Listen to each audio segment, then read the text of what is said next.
Kindly, truthfully, and untold. Current news, your trusted source for what matters most. Good day everyone, I'm Cassidy Saddi reporting for the current news.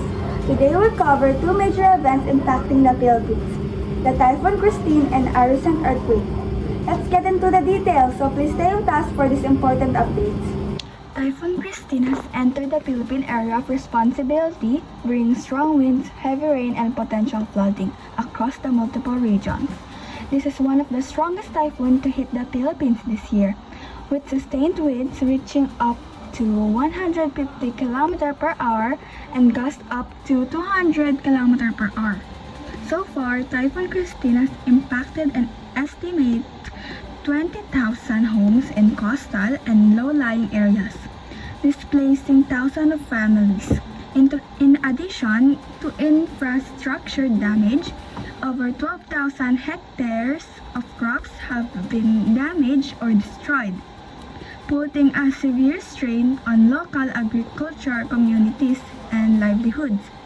The damage to infrastructure and agriculture has resulted in financial losses exceeding 250 million pesos, with a further estimate that recovery efforts could be double this cost.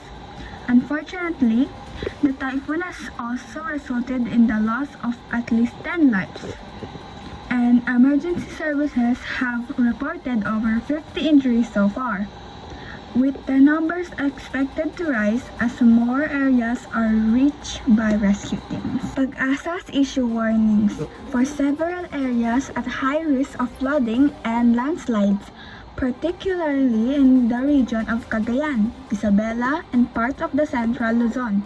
Residents in these areas have been urged to evacuate to safety or seek shelter in designed evacuation centers. In the midst of the devastating event, we remind everyone of the essential safety do's and don'ts to help protect yourself and your family from the dangers associated with the typhoons. Let's go over some essential safety do's and don'ts for typhoon preparedness. Do's: number 1, avoid going out unless it's necessary. Number 2, prepare an emergency kit with flashlight, batteries, water, and non-perishable food.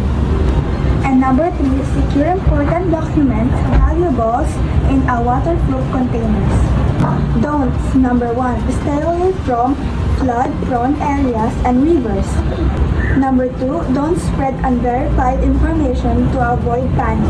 And number 3, avoid flooded streets as they can be more dangerous than they appear. In addition to Typhoon Christine, the Philippines has recently been hit by a series of earthquakes. On October 31, a magnitude of 4.9 earthquake shook parts of the Cagayan, followed by a magnitude of 4.4 earthquake in Davao de Oro on November 2. While these earthquakes were relatively moderate, they caused noticeable damage in certain areas.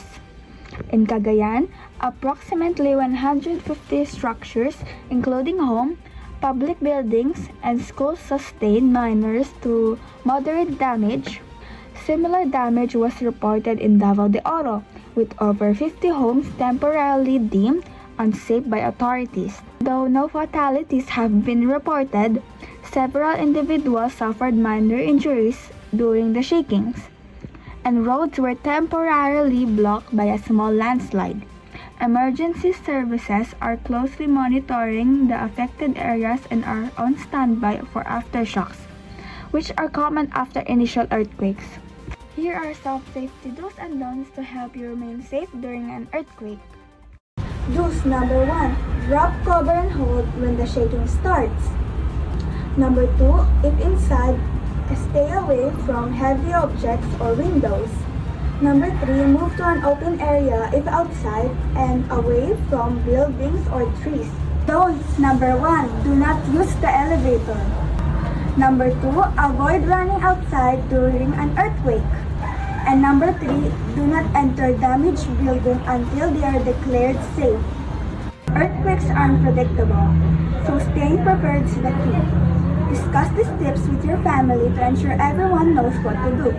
Thank you for watching the current news. We hope these updates on Typhoon Christine and recent earthquakes help you to stay safe. Please continue to monitor official announcements to stay prepared. I'm Cassidy Saddi signing off. Stay safe everyone.